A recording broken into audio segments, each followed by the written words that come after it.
24절부터 마지막 절까지 보시겠습니다. 24절부터 마지막 절까지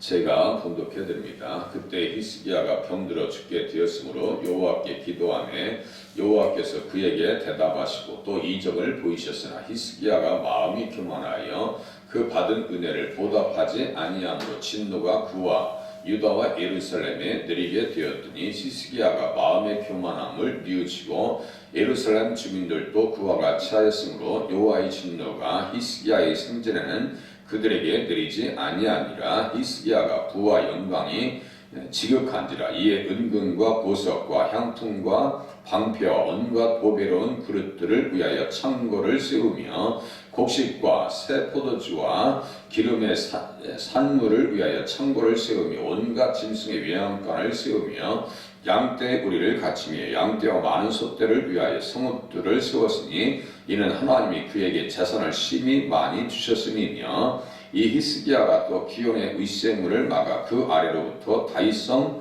서쪽으로 곧게 끌어들였으니 히스기야가 그의 모든 일에 형통하였더라. 그러나 바벨론 방백들이 히스기야에게 사신을 보내어 그 땅에서 나타난 이적을 물을 때 하나님이 히스기야를 떠나시고 그의 심중에 있는 것을 다 알고자 하사 시험하셨더라. 히스기야의 남은 행적과 그의 모든 선한 일은 아모스의 아들 선지자 이사야의 묵시책과 유다와 이스라엘 열왕기에 기록되니라. 히스기야가 그의 조상들과 함께 누움에 온 유다와 예루살렘의 주민이 그를 다윗 자손의 묘실 중 높은 곳에 장사하여 그의 죽음에 그에게 경의를 표하였더라. 그의 아들 므낫세가 대신하여 왕이 되니라. 아멘.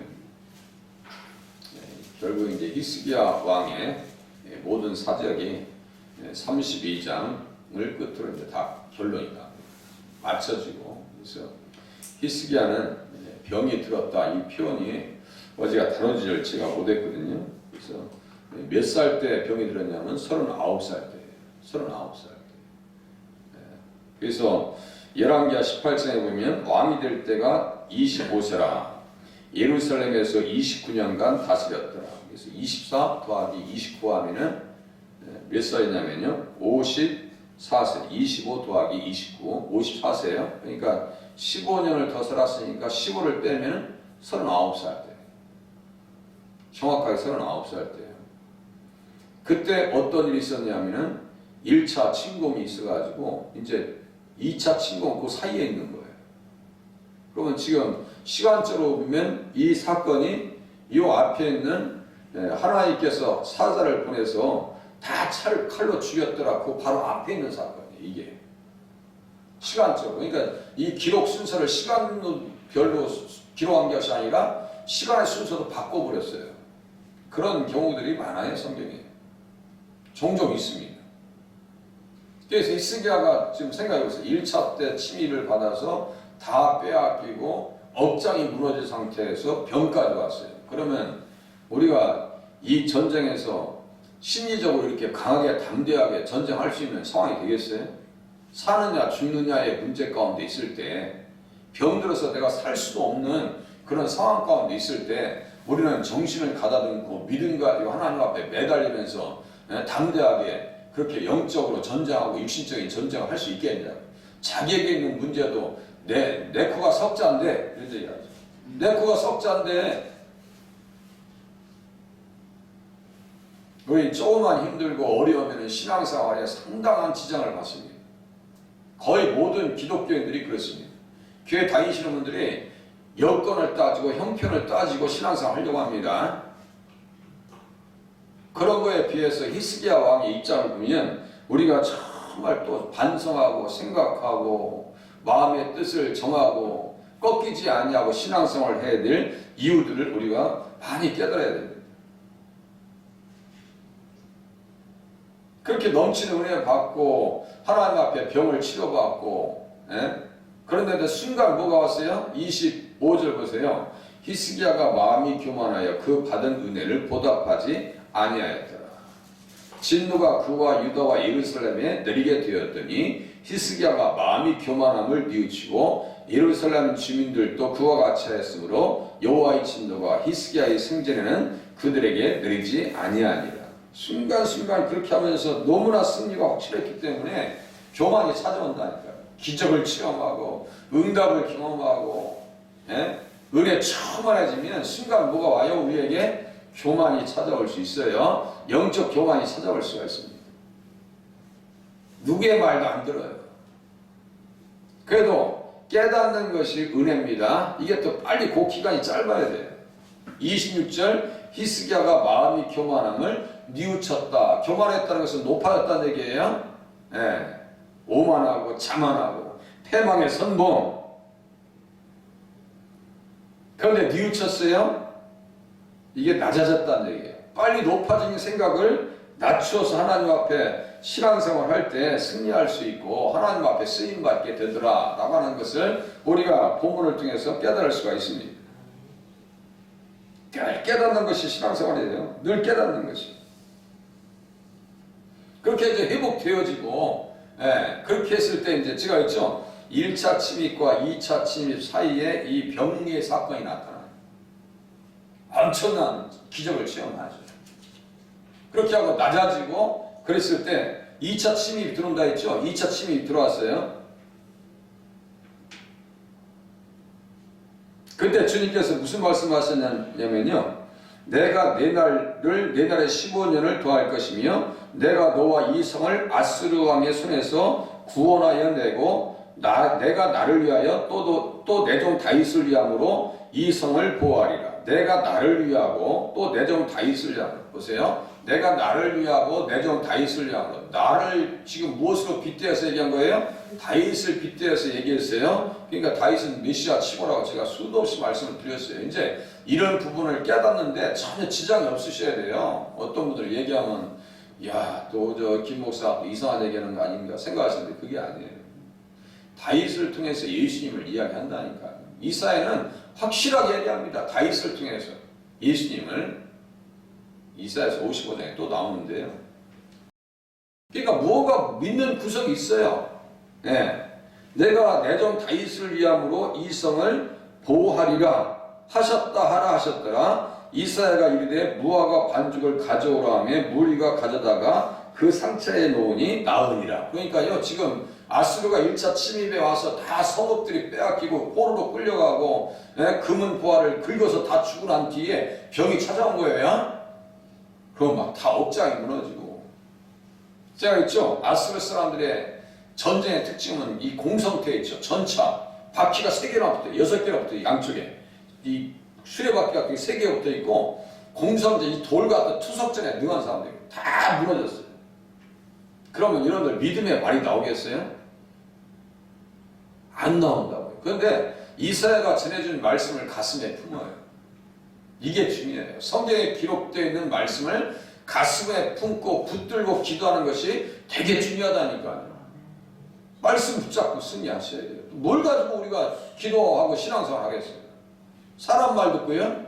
사람의 말을 들으면요. 참 어떤 때는 안타깝고 속이 상하고 마음이 편하지 않아요. 사람의 말을 들으면 저도 가끔 모임에 다녀와요. 그러면요. 갔다 오면 그렇게 마음이 싹 그렇게 막 편하지 않을 때가 종종 있어요. 종종 있습니다. 믿음을 가지고 말씀을 붙들고 있으니까 본인도 위로를 받았고 사람들을 모아놓고 무슨 말 했어요? 자, 32장 어제 봤던 말씀들 6절, 7절, 8절 보세요. 뭔가 믿는 구석이 있으니까 5절 보면 무너진 모든 성벽을 보수했죠. 무너진 모든 성벽을 보수했어요. 자기 몸도 고침받았고 무너진 성벽도 보수합니다. 그렇게 무기들도 만들어놔요. 그렇게 하고 군대 지휘관들을 세워서 백성들을 거느리게 하고 성문 광장에서 자기 앞에 무리를 모으고 말로 위로하여 이르되 이렇게 써있어요. 그러면서 뭐라고 그래요? 너희는 마음을 강하게 하며 담대히 하고 아스르 왕과 그를 따르는 온 무리로 말미암아 두려워하지 말며 놀라지 말라. 우리와 함께 하시는 이는 이가 그와 함께하는 자보다 크니 이렇게 써있어요. 이게 히스기야 왕의 믿음에서 나온 고백입니다. 그 전에 어떤 말씀이 있었다고 했어요? 내가 내 날에 15년을 더할 것이며 내가 너와 이 성을 아수르 왕의 손에서 구원하고 내가 나를 위하여 내 종 다윗을 위함으로 이 성을 보호하리라. 열왕기하 20장 6절 거기다 써놨어요. 열왕기하 20장 6절. 미리 그 말씀을 들은 거예요. 지금 히스기야가 이사야 선지자의 말씀을 들은 거예요. 그러니까 선지자를 의뢰하라 그러하면 형통하리라. 여호사밧 왕이 그 레위 지파에 있었던 그 야시인가요? 그분의 이야기를 듣고 그 선지자 이야기를 듣고 똑같은 얘기를 해요. 여호와를 신뢰하라, 선지자를 신뢰하라. 그래야만 형통하리라. 그게 승리했죠. 역대하 20장 우리가 다 배운 거예요. 또 그것도 찾아오면 시간 걸리니까요. 선지자를 신뢰하면 형통하게 돼 있어요. 신뢰하면 형통합니다. 믿음이 형통하게 돼 있어요. 그냥 육신적으로 전쟁적으로 내부 외환 모든 상황 속에서도 하나님께서 형통하게 해주시는 은혜를 주신다는 것이 성경의 교훈입니다. 그러니까 성경 써있는 그대로 믿으시면 돼요. 그냥 내가 잘 되든 말든 그건 둘째 문제예요. 영혼이 먼저 잘 되셔야 돼. 맞죠? 영혼이 먼저 건강해야 육신도 건강할 게 아니에요. 그런데 만약에 히스기야가 영혼까지 다 무너져가요. 그럼 살겠어요? 심히 통과한 것은 제가 말씀드렸죠? 영혼이 무너진 상태를 얘기하는 것이 아니에요. 무엇을 걱정했어요? 다윗의 언약을 걱정하고 후사가 없는데 하나님의 언약과 계약은 어떻게 되는 겁니까? 이게 무너지면 어떻게 됩니까? 하고 말씀 또 그 말씀도 붙잡고 있는 거예요. 유다에서 실로가 오시기까지 원수의 복을 누가 잡아줄 수 있겠습니까? 우리 집안이 무너지면 다윗의 집안이 무너지고 히스기야의 집안이 무너지고 왕족이 무너지면 어떻게 될 수 있겠습니까? 라고 하는 심한 통곡의 눈물이 있는 거죠. 그게 무너진 상태가 아닙니다. 우리가 기도하고 있는 것은 무너진 상태가 아니에요. 기도하시는 분들은 무너진 분들이 아니에요. 기도하는 교회는 무너진 교회가 될 수가 없습니다.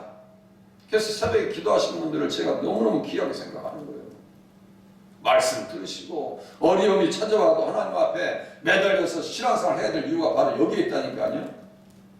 안심시키고 그와 함께하는 자는 육신의 팔이요 우리와 함께 하시는 이는 우리 하나님 여호와시라. 반드시 우리를 도우시고 우리를 대신하여 싸우시리라 하며 백성이 유다 왕 히스기야의 말로 말미암아 안심하니라 그러죠. 믿음의 말은 부도가 나지 않아요. 부도가 나지 않습니다. 그 사기꾼과 거짓된 사람들의 말은 부도가 나는 거예요. 아수르 왕이 사나립이 랍사게를 보내서 얼마나 사람들을 무시하고 협박하고 공갈하고 그랬어요. 기만하고 사기치고 속지 말라고. 그러면서 어떻게 했어요? 하나님을 욕했어요. 역사의 주관자가 누구 편에 서시겠냐고. 우리가 이사야서 10장 5절쯤에 봤습니다. 화했을진저 아수르 사람이에요. 끝난 거예요. 그건 끝난 거예요. 히스기야 왕은요, 이사야가 선지자가 전해준 말씀을 개인적으로 주신 말씀, 이스라엘 백성들에게 또 우리들에게 들려준 기록된 말씀을요 다 알고 그 말씀을 붙들고 신앙생활합니다. 완전히 멸망시킬 것을 이미 아수르 왕에게, 아수르 백성들에게 누가요? 이사야 선지자가 기록하면서 그들의 멸망을 예언해 놨어요. 그러면 생각해보세요. 우리가 어떤 편에 서 있어야 돼요? 현실적으로 우리 위협이 찾아오고 어려움이 찾아온다 할지라도 두려워하지 않냐. 아수르 앞에서 담대하게 히스기야 왕처럼 살아야 되겠다. 담대하라 내가 세상을 이기었노라. 주님께서 말씀하신 것처럼 예수 그리스도께서 그리스도님을 믿는 자마다 세상을 이기는 자라고 얘기했어요. 요한일서에 사장에 또 써있어요. 믿는 자들은 세상을 이긴다고요. 세상의 대표로 누가 있는 거예요? 아수르 왕이 있는 거예요. 그러니까 말씀을 붙들면 선지자를 신뢰하면 형통합니다. 오늘 본문에 또 써있어요. 보세요. 30절이네요. 30절 끝에 보세요. 히스기야가 그의 모든 일에 형통하였더라. 히스기야가 그의 모든 일에 형통하였더라. 여기 써있죠? 선지자를 신뢰하고 우리 예수님을 따르고 의지하는 자를 하나님께서 형통하게 해주신다는 사실을 성경에서 이러한 방법으로 써놓고 있는 거예요. 역대하 32장 30절 끝에 그의 모든 일에 형통하였더라 써있죠? 그대로 믿으세요. 그대로 믿으시면 돼요. 내가 오래지 아니하여. 내가 오래지 아니하여 네게는 분을 그치고 그들은 내 침노로 멸하리라. 이사야서 10장 25절입니다. 그렇게 하고 10장 5절에는 아수르 사람은 화 있을진저 그는 내 진노의 막대기요 그 손의 몽둥이는 내 분노라. 이렇게 써 있어요. 그대로 그냥 써 있는 그대로 히스기야는 따라간 거예요. 그러니까 전쟁에서도 승리하고 삶 가운데서도 복 주시는 은혜를 경험하더라 이거예요. 그래서 그 은혜가 얼마나 커요? 27절 보세요. 32장 27절 히스기야가 부와 영광이 지극한지라. 우리들도 이러한 축복을 받으실 수 있기를 바랍니다. 부와 영광이 지극한지라. 이에 은금과 보석과 향품과 방패와 온갖 보배로운 그릇들을 위하여 창고를 세우며. 참 얼마나 행복하겠어요. 야, 내가 가지고 있는 통장이 하나씩 더 늘어나. 창고 놔치고 뭐 통장에 나면 다를 게 뭐가 있어요? 통장이 늘어나고 곡식과 새 포도주와 기름의 산물을 위하여 창고를 세우며 온갖 짐승의 외양간을 세우며 양떼의 우리를 갖추며 양떼와 많은 소떼를 위하여 성읍들을 세우시니 이는 하나님이 그에게 재산을 심히 많이 주셨음이며. 하나님께서 주셔야 얻는 거예요. 그죠? 하나님께서 주셔야 돼요. 결국 하나님께서 세워주셔야 돼요. 아무리 몸부림치고 사람 편에서 온갖 방법과 수단과 지식을 동원한다 할지라도요 하나님께서 채워주지 않으시면 안 되더라고요. 똑똑하다고 부자 되는 게 아니더라고요. 똑똑하다. 서울대학교 나와서 부도 맞은 사람들도 많이 있어요. 물론 부자 된 사람들이 더 많겠죠. 그러나 부도난 사람들도 꽤 돼요. 그 사람의 방법으로 되는 게 아니에요. 하나님께서 채워주셔야 됩니다. 그런데 이제 31절 또 보세요. 그러나 이제 그게 문제야. 또 항상 그러나 바벨론 방백들이 히스기야에게 사신을 보내어 그 땅에서 나타난 이적을 물을 때 하나님이 히스기야를 떠나고 그의 심중에 있는 것을 다 알고자 하사 시험하셨더라. 그 시험에서 또 뭐예요? 다 보여지고 속이 없어. 속이 없어. 히스기야는 약점이 그거예요. 속이 없어요. 그래서 그 내 탕구에 있는 그 보물들을 다 보여줘서 이사야가 와서 막 체험한 도대체가 아니냐. 왜 그걸 보여줬냐고. 그래서 결국은 뭐예요? 거기에 있는 모든 것들이 바벨론 나라에 끌려갈 것이라고, 팔려갈 것이라고 얘기를 합니다. 바벨론에 다 끌려갈 거라고.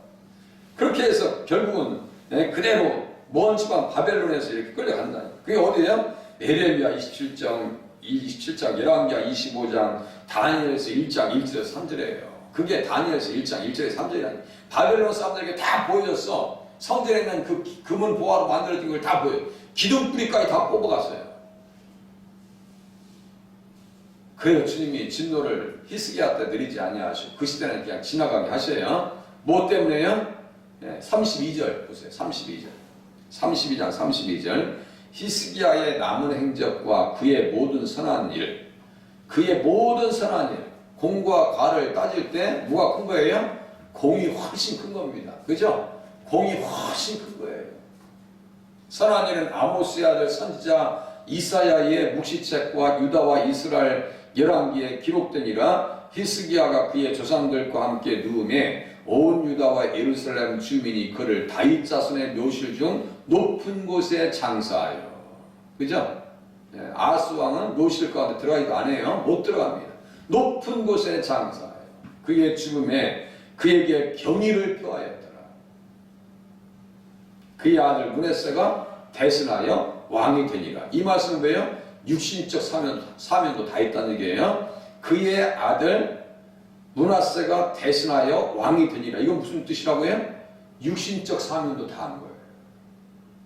육신의 그 혈통의 계보도 완성시켜 나온 거예요. 지금 히스기야는. 므낫세가 잘하든 못하든 히스기야는 영적인 사명과 육신적인 사명을 다 합니다. 이제 결론을 드려서 다 막을 내리면서 저는 히스기야에게 참 이게 좀 많이 배웠다. 히스기야가 또 많이 배우게 했다. 가르쳐 주었다는 생각이 들고요. 또 이사야와 더불어서 기도했던 그 모습을 통해서 합력하는 기도가 이렇게 대단한 걸 알 수 있었어요. 그래서 기도를 계속 하고요. 깨어 있으시고요. 감사함을 하나님 앞에 구하면서 기도하시다가 돌아가실 수 있기를 바랍니다. 기도하겠습니다.